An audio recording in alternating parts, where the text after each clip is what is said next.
నమస్తే, నేను మీ జర్నలిస్ట్ రవిచంద్ర. ఒకే ఒక్క బ్లాస్ట్ అనేది అమాయక ప్రజల ప్రాణాలు తీసింది. ఉగ్రదాడులకు ఈ దేశం ఇంకా ఒక వేదికే అని చెప్పి ప్రపంచ దేశాలకు కూడా చాటి చెప్పింది. మన నిఘా వ్యవస్థలు, భద్రతా దళాల వైఫల్యాలను ఇక్కడ ఎత్తి చూపింది. ఢిల్లీ పేలుడు ఇప్పుడు ఎగ్జాంపుల్ కాదు, మున్ముందు మనం పసిగట్టే జరగబోయే ఘోరాలకు ఇది ఒక ఘోర హెచ్చరిక అని చెప్పుకోవాలి.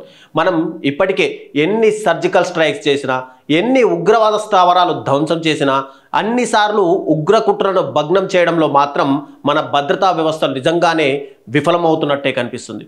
ఢిల్లీలో 2011లో చివరిసారిగా బ్లాస్టింగ్ జరిగింది.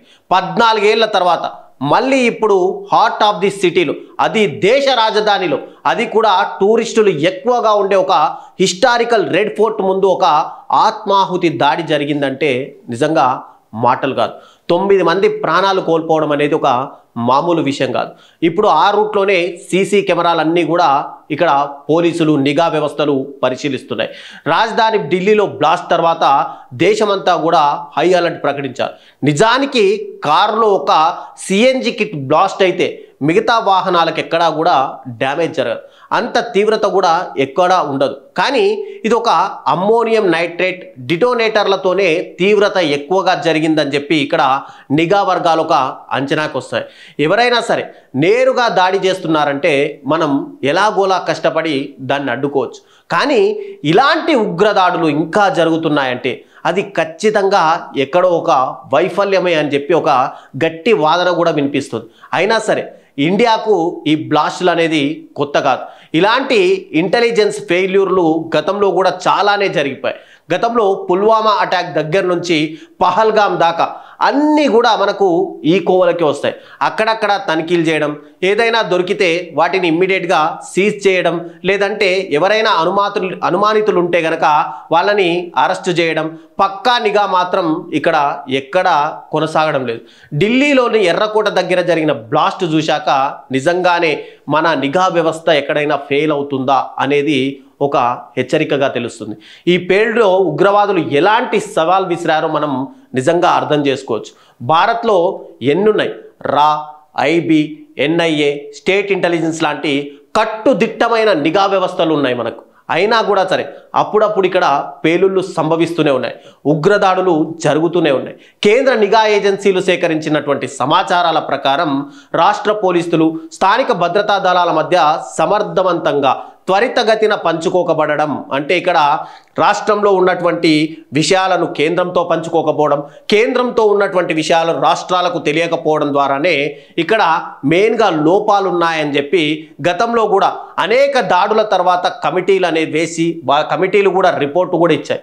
కొన్ని ఉగ్రవాద సంస్థలు దేశంలోని ఇక్కడ యువతను ఆకర్షించి, ఎందుకు రీసెంట్గా మనం మాట్లాడుకుంటే ఇప్పుడు జరిగినటువంటి ఢిల్లీలోని రెడ్ కోర్టు దగ్గర ఉన్నటువంటి బాంబ్ బ్లాస్ట్ విషయాన్ని మాట్లాడుకుంటే ఒక యూనివర్సిటీకి సంబంధించిన మెడికల్ ప్రొఫెసర్లు, ఆ మెడికల్కి సంబంధించినటువంటి ప్రిన్సిపాల్లు, వీళ్ళు దీంట్లో ఆకర్షితులై, అంటే యువతని మెయిన్గా ఆకర్షితం, అంటే మీరు ఐఎస్ఐ ట్రైనింగ్లు ఇప్పించడము, లేదంటే యువతను పురిగొల్పడము, బాంబ్ బ్లాస్ట్లకు వాళ్ళందరినీ కూడా సిద్ధం చేయడము, వాళ్ళందరినీ ఉపయోగించుకోవడం చూస్తుంటే కనుక ఈ నిఘా సంస్థలకు కూడా ఇదంతా కూడా ఒక కొత్త సవాల్గా మారిందని చెప్పుకోవచ్చు.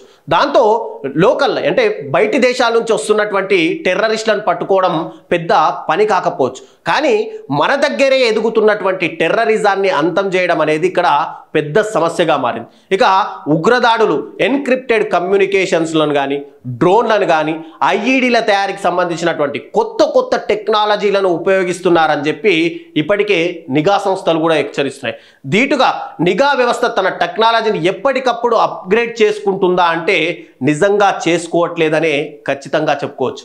ఇక నిఘా వ్యవస్థలో కానీ క్షేత్రస్థాయిలో కీలక సమాచారాన్ని సేకరించేటువంటి హ్యూమన్ ఇంటెలిజెన్స్ దగ్గర ఇప్పటికీ కూడా నిజమైన సిబ్బంది కొరత ఉంది. వాళ్ళకు సరైన ట్రైనింగ్ ఇస్తున్నారా లేదా అనే దాని మీద కూడా ఒక లోపాలు కూడా ఎప్పటికప్పుడు కనిపిస్తూనే ఉన్నాయి. ఇక్కడ నిజంగా చెప్పుకోవాలంటే మన భారతదేశం ఒక శాంతి దేశం. ఎక్కడా కూడా ఇతర దేశాల్లో జరుగుతున్నటువంటి ఉక్రెయిన్ రష్యా యుద్ధంలో కానీ లేదంటే ఇజ్రాయెల్ పాలస్తీనా యుద్ధంలో కానీ ఎక్కడ ఏ దేశాల మధ్య యుద్ధం జరిగినా కూడా యుద్ధాలను ఆపాలి, శాంతియుతంగా సమస్యలను పరిష్కరించుకోవాలని మనము పదే పదే ఐక్యరాజ్య సమితిలో కానీ లేదంటే ఇతర దేశాలకు చర్చలకు వెళ్ళినప్పుడు కానీ ద్వైపాక్షిక చర్చలు జరిగినప్పుడు కానీ త్రైపాక్షిక చర్చలు జరిగినప్పుడు కానీ పదే పదే శాంతి ఒప్పందాలనే మనము సూచిస్తూ వస్తున్నాం.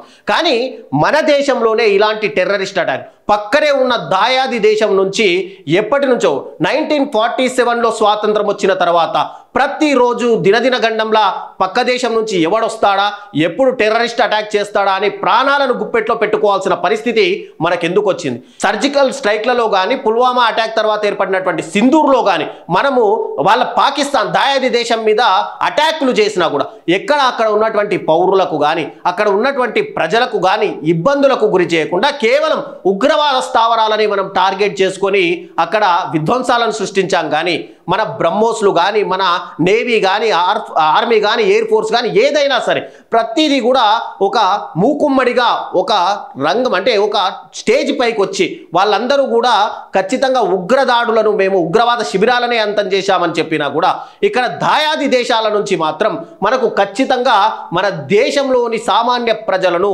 సామాన్య జనాన్ని లేదంటే విదేశీ టూరిస్టులను లక్ష్యంగా చేసుకొని మాత్రమే ఇక్కడ ఉగ్రదాడులు చేస్తున్నారు. మనం ఇంకెంత కాలం సహించాలి?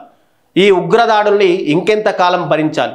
మన దగ్గర ఉన్న ఆర్మీ ఫోర్స్ కానీ నేవీ ఫోర్స్ కానీ మిలిటరీ ఫోర్స్ కానీ రా కానీ ఇంటెలిజెన్స్ కానీ ఇవన్నీ కలిస్తే పాకిస్తాన్ అనేది ఎంతటి దేశం? ఇక్కడికైనా సరే ఇప్పటికైనా నిన్న జరిగినటువంటి ఒక క్యాబినెట్ మీటింగ్లో ఒక పెద్ద డిస్కషన్ జరిగింది.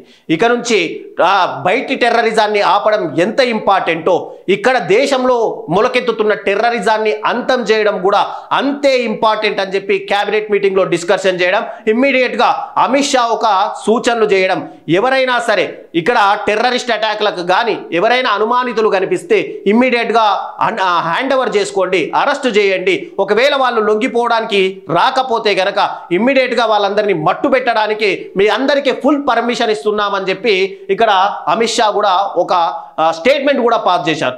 ఇది నిజంగా ఒక హర్షించదగిన విషయం. అయితే ఖచ్చితంగా ఇక్కడ ఇంటెలిజెన్స్ అనేది కాస్త ఫోకస్ చేయాల్సిన అవసరం ఉంది.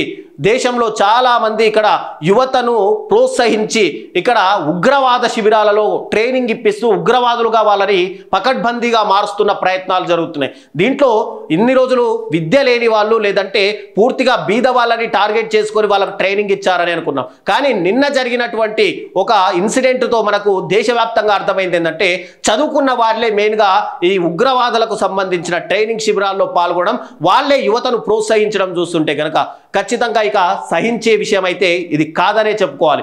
ఇప్పటికైనా సరే దేశంలో ఎక్కడ సరే ఉగ్రవాద మూలములు ఉన్నా ఖచ్చితంగా దాన్ని అంతం చేయాల్సిన బాధ్యత ఇక్కడ దేశం మీద ప్రతి ఒక్క వ్యక్తి పైన కూడా ఉంది. అలాగే దాయాది లాంటి పాకిస్తాన్ లాంటి దేశాన్ని ఇప్పటికే మనం ఎన్నో సహించాం, కానీ ఇక సహించాల్సిన అవసరం లేదు.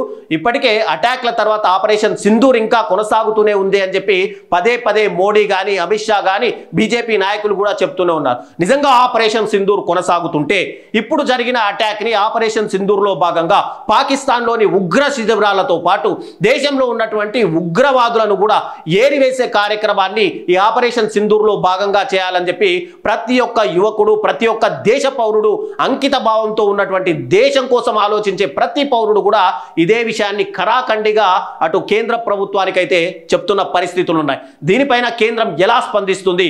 ఆపరేషన్ సింధూర్ మళ్ళీ కొనసాగించి రాత్రికి రాత్రే సర్జికల్ స్ట్రైక్లు కానీ లేదంటే ఆ ఉగ్రవాద శిబిరాలపైన బ్రహ్మోస్ అటాకులు కానీ చేస్తారా, లేదా దీన్ని కూడా ఒక ఎన్నికల అజెండాగానే మార్చుకుంటారా అనేది చూడాలి మరి.